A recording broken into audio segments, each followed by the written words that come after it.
quite friending Facebook, but not shutting it out either. The social network growing its mobile business by 100% in the fourth quarter, but the number was below the forecast of some analysts. Three even downgraded the stock, but still called the earnings report solid or good, not great. Shares fell below $29, an 8% drop earlier in the day, but have cut their losses dramatically.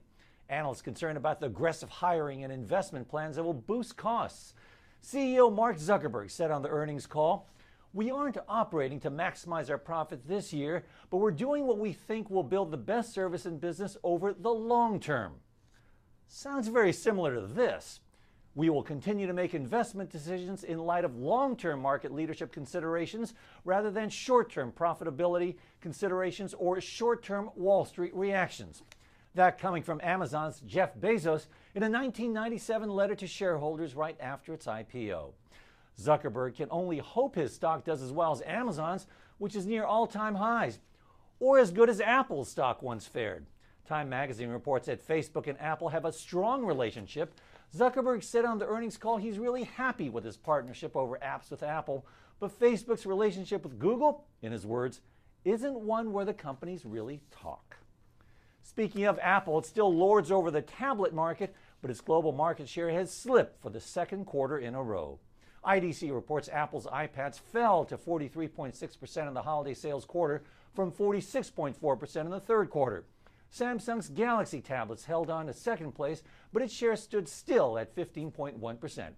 Amazon.com and Barnes & Noble saw their market share rise sharply to 11.5% and 1.9%. Asus shed 2 points to 5.8%. One big loser, Microsoft, its Surface tablets, which debuted in October, failed to make the top 5. IDC says it'll need to consider smaller screens and lower prices if it's to gain traction. IDC also said the worldwide tablet market grew more than 75% in the last quarter from the year before to 52.5 million units. Powering those tablets are chips, and strong demand for tablets and cell phones are fueling earnings at some semiconductor makers. More than 10 brokerage firms hiked their price targets on Qualcomm after the Apple supplier raised its revenue and profit target for this year. It was a sharp contrast to other chip makers like Texas Instruments and Broadcom that had reported sluggish demand. Qualcomm's earnings and revenue beat analyst estimates. Profit rose 36% to $1.9 billion in the first quarter. The bullish outlook helped push the stock up roughly 5%. Skyworks Solutions narrowly beat consensus estimates. Its quarterly income rose more than 16% to $66.5 million. It supplies chips to both Samsung and Apple.